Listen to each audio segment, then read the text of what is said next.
요한복음 3장에는 예수님과 깊은 대화를 나눈 한 사람에 관한 이야기가 나옵니다. 교회 다니는 사람들은 잘 알고 있는 니고데모이죠. 그는 유대인의 지도자였습니다.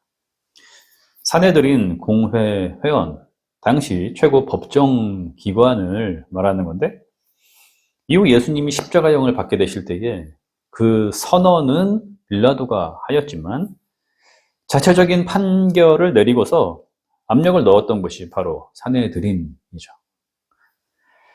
로마의 식민 지배를 받고 있었기 때문에 정치 선동의 죄목으로 사형을 언도하는 권위를 가지고 있지 못했습니다. 만일 종교적인 죄목으로 처형하는 일이었다면 가능했을 겁니다. 초기 기독교 첫 순교자 스데반의 경우에서처럼 말이죠. 산헤드린은 하나님을 모독한 신성 모독을 문제 삼았음에도 불구하고 그 죄목으로 끌고 가려고 하지 않고 로마 황제의 권위를 넘보면서 사회를 소란하게 한다. 이러한 정치범으로 예수님을 죽이려고 했기 때문에 유대 당국과 로마의 권력은 모의와 결탁, 뒷거래를 하게 됩니다. 니고데모는 이처럼 최고 상류층의 사람이었습니다. 지금으로 말하자면은 대법관 정도라고 할 수 있겠죠. 그의 인생은 예수님을 만난 이후에 급변한 것으로 보입니다. 3장 이후 2번 정도 행적을 찾을 수가 있는데 7장과 19장입니다. 대제사장들과 바리새인들이 율법을 알지 못하는 예수를 잡아들여야 한다라고 의견을 모으고 있을 때에 니고데모가 나서서 그들을 말리며 우리의 율법이 어찌하여 사람의 말을 잘 들어보지도 않고서 미리 유죄 판결을 내리는가, 이렇게 반박하는 장면이 나옵니다. 또 다른 하나는 예수님이 운명하시고서 무덤에 장사되실 때에 모략과 침향 섞은 것을 100리트라 정도 가지고 왔다라는 언급이 있습니다. 자신이 속한 집단의 의견을 공개적으로 반대했다는 것이고, 그 누구도 신성모독과 정치범 그 죄목에 엮이고 싶지 않아서 만일 그렇게 되면은 신변에 직접적인 위협을 받을 수 있기 때문에 그것이 두려워 근처에 얼씬도 하지 못했는데, 장례를 준비하는 한 사람으로 나섰다는 점으로 보아 그가 이후에 그리스도인이 되었다는 것과 신앙을 받아들이는 과정이 어떠했는가를 보여주고 있다는 점이 암시되는 것 같습니다. 예수님과 니고데모의 대화는 두 사람의 이야기라고 할 수 있지만 요한복음이 주님 승천 이후에 반세기 정도가 지난 1세기 후반에 집필되었다는 점을 감안해 볼 때에, 특별히 그 당시 기독교가 유대교로부터 이단으로 정죄가 되고 박해에 내몰렸던 어려운 시대였음을 놓고 볼 때에 유대교와 초기 기독교 간의 대화라고 상정할 수 있을 것입니다.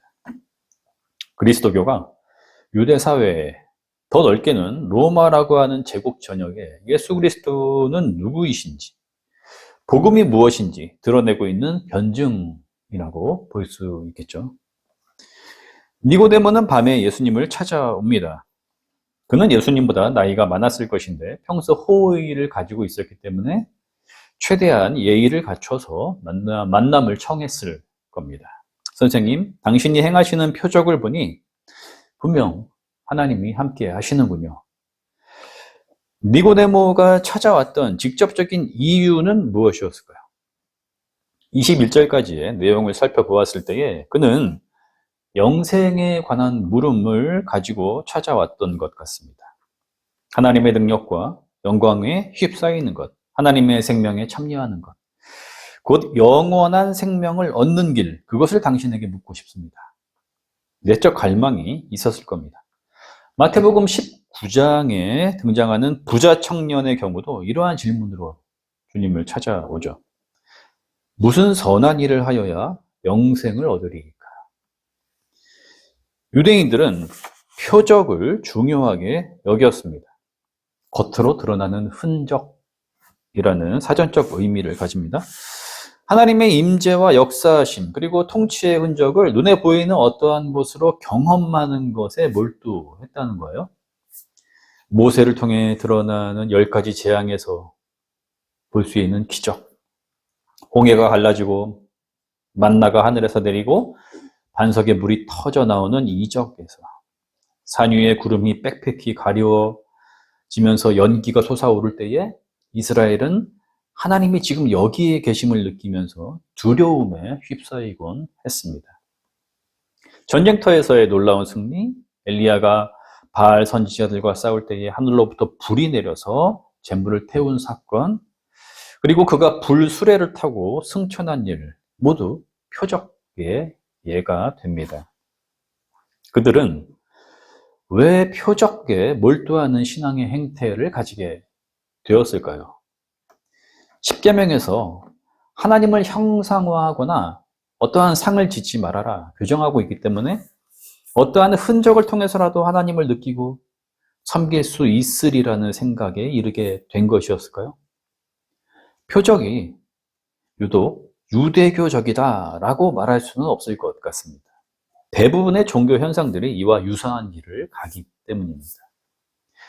인간이 가지는 자연스러운 본성이 그러하다라고 말하는 게 옳을 것 같습니다. 오늘 우리 21세기를 살아가는 대한민국의 교인들도 표적 신앙에 몰두하기는 마찬가지입니다. 예수를 믿어서 삶이 더 부유해지고 더 잘 풀리고 복 받는 것, 이것이 하나님이 함께 하심의 능력이고 삶에서의 흔적이라고 여기는 이들이 많죠. 하나님의 나라가 임하시오며 이 사회를 위한 중보기도 그 내용의 이면에서도 복지국가의 실현이라고 하는 표적이 현실이 되기를, 자신들이 신봉하는 어느 한편의 이념으로 온 세대와 지역이 통합되기를 바라는 이기적 표적이 은밀히 실현되기를 기대하는 마음, 그것이 담겨 있지는 않을까요? 예수님은 3절에서 니고데모에게 말씀을 건네이실 때에 전혀 다른, 완전히 다른 차원의 얘기를 하십니다. 예수께서 대답하여 이르시되 진실로 진실로 내게 이르노니 사람이 거듭나지 아니하면 하나님의 나라를 볼 수 없느니라. 성경 밑에 주석이 달려 있는데 거듭나다, 이 단어가 위에서부터 나다 라는 의미와 함께 사용된다는 것을 알려주고 있습니다. 그렇다면은 이렇게도 해석할 수가 있는 거죠. 사람이 위로부터 나지 아니하면 하나님의 나라를 볼 수 없느니라. 4절, 니고데모가 어찌 성인이 어머니 모태에 들어가 다시 태어난단 말입니까? 반문한 걸로 보면은 니고데모는 거듭나다, 이 의미에 치중을 한 것이고 예수님은 위로부터 나다, 이 의미에 무게를 실으신 것 같아요. 지금 니고데모는 유치한 질문을 한 것이 아닙니다. 최고의 학식과 권위를 가진 종교 지도자였어요. 이 현상이 위로부터 남, 그것이 어떠한 것인가에 관한 속성을 잘 드러내주고 있는 거죠. 사람이 아무리 똑똑하다거나 대단하다거나 사회적 지위가 높다고 해서 영적인 차원의 일을 깨달을 수 있는 것이 아니라는 겁니다. 구약 성경과 율법을 통달한 그도 지금 예수님의 얘기를 이해조차도 못하고 있는 것입니다. 10절, 주님이 니고데모에게 전하시는 화법은 직설적입니다. 너는 이스라엘의 선생으로서 이러한 것들을 알지 못하느냐. 이 말씀은 마치 하나님이 자신을 경배하고자 하는 이스라엘을 바르게 이끌어야 하는 지도자들에 대한 무지를 책망하시는 음성으로 들립니다. 이제 예수님은 위로부터 남, 그것이 가지는 특징이 무엇인지, 그리고 구체적으로 그것은 무엇을 통해 가능케 되는지에 관하여서 설명해 주십니다. 5절, 진실로 진실로 내게 이르노니 사람이 물과 성령으로 나지 아니하면 하나님 나라에 들어갈 수 없느니라. 니고데모를 비롯한 인간은 표적을 통해서 신앙을 강화하는 것에 어찌하면 영생을 얻을 수가 있는지, 그 영생 얻음에 필요한 선한 행위 또는 자신의 상태가 무엇인지에 관하여서 관심을 두고 있다면 예수님은 지금 전혀 다른 각도, 다른 판에서의 두 차원을 열어주고 있는 건데요. 하나님의 나라, 곧 하나님의 통치를 보는 것과 거기에 들어가는 것에 포인트를 맞추고 있습니다. 인간 차원에서 본인의 입장과 판단이 어떠한가가 중요한 것이 아니라 하나님의 통치를 보는 안목이 열리는 것, 그 안에 참여할 수 있게 되는 것에 관하여서 말하는 것입니다. 전적으로 하나님이 변화시켜 주심으로써 이르게 되는 상태를 의미하는 거죠. 그것은 인간이 어찌해서 어떻게 할 수 있는 것이 아니라 위로부터 나는 것, 다시 말해 하나님의 능력으로 새롭게 태어나는 것을 통해서 가능해집니다. 이를 5절에서 물과 성령으로 남이라고 표현한 것입니다. 8절에서 주님은 이 부분을 좀 더 구체적으로 설명해 주십니다. 바람이 임의로 불매 내가 그 소리는 들어도 어디서 와서 어디로 가는지 알지 못하나니 성령으로 난 사람도 다 그러하니라.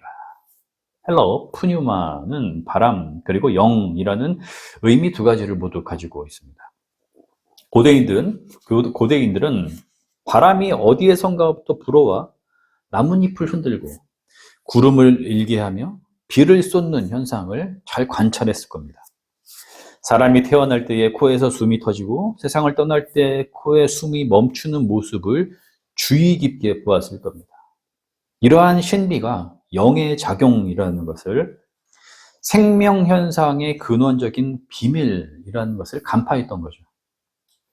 그러하니 주님의 이 말씀은 영이 어디에서부터 오셔서 어디로 가는지 인간은 알 수가 없고 하나님 영의 내리심, 곧 위로부터 나는 자도 이와 같이 자신의 생각과 방법 그리고 표적을 통해 하나님 나라를 볼 수 있다거나 참여할 수 있는 것이 아니다 라는 의도로 말씀을 하셨을 것입니다.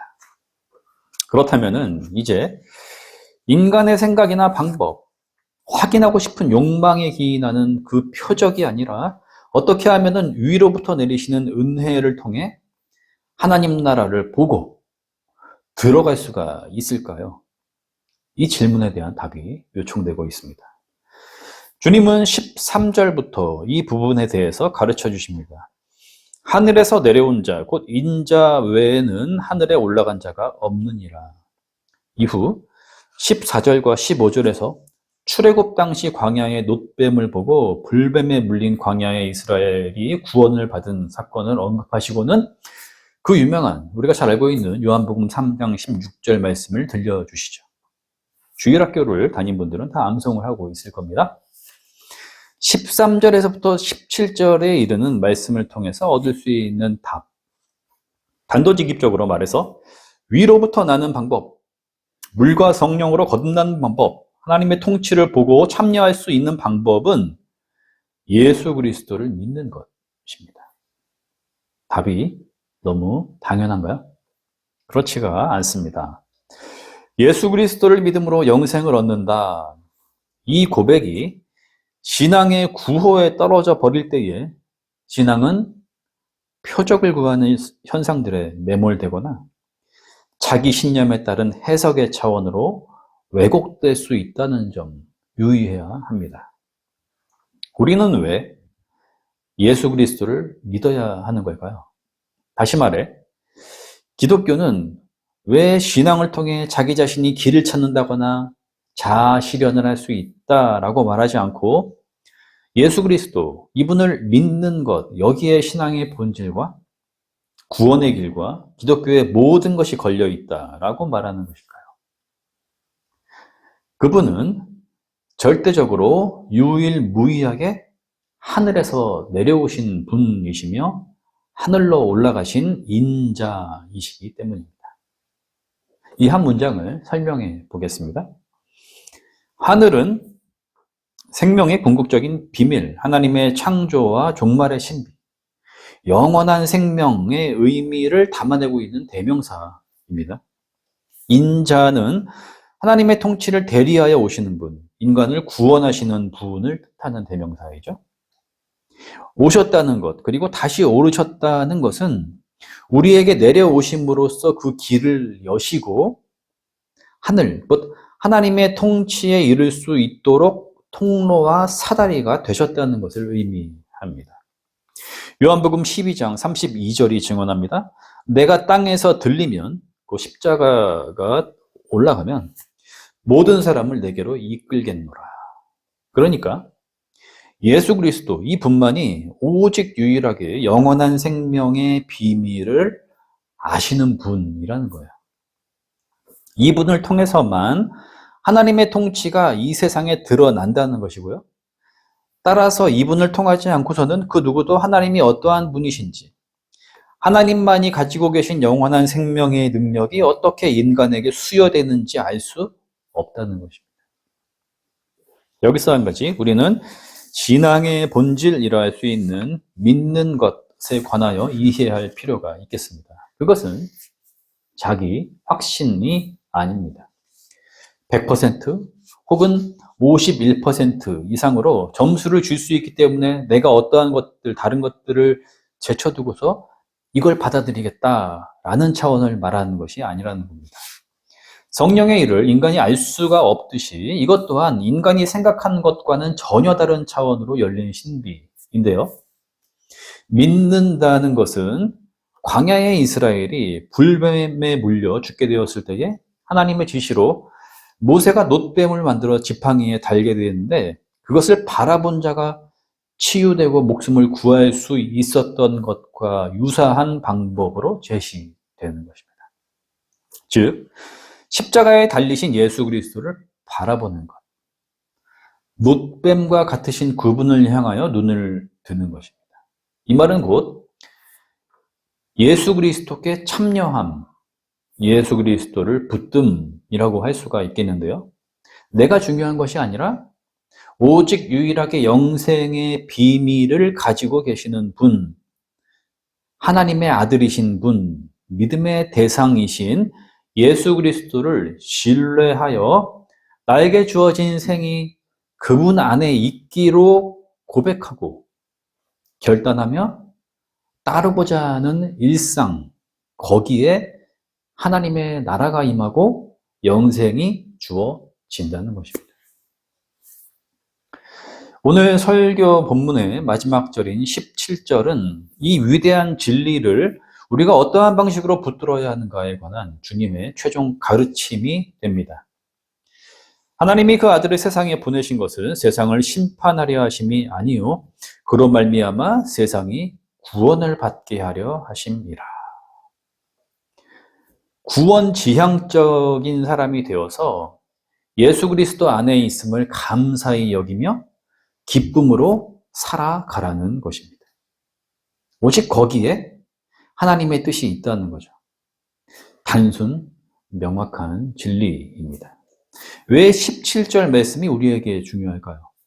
교회에 다니는 이들 중에서도 두려움과 죄책감과 율법적인 강박과 자유함을 잃은 심판지향적인 사람으로 살아가는 이들이 많기 때문입니다.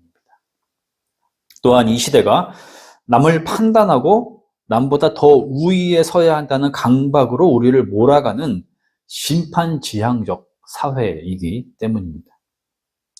그리스도인으로 산다는 것은 이러한 심판지향적 태도를 버리고 구원지향적 삶으로 전환하는 회심의 경험을 토대로 오늘을 살아가는 것이라 하겠습니다. 하나님의 영이 그 길을 열어주시고 가능케 하실 것입니다. 모든 지각에 뛰어난 하나님의 평강이 그리스도 예수 안에서 우리의 마음과 생각을 지키실 것입니다. 아멘.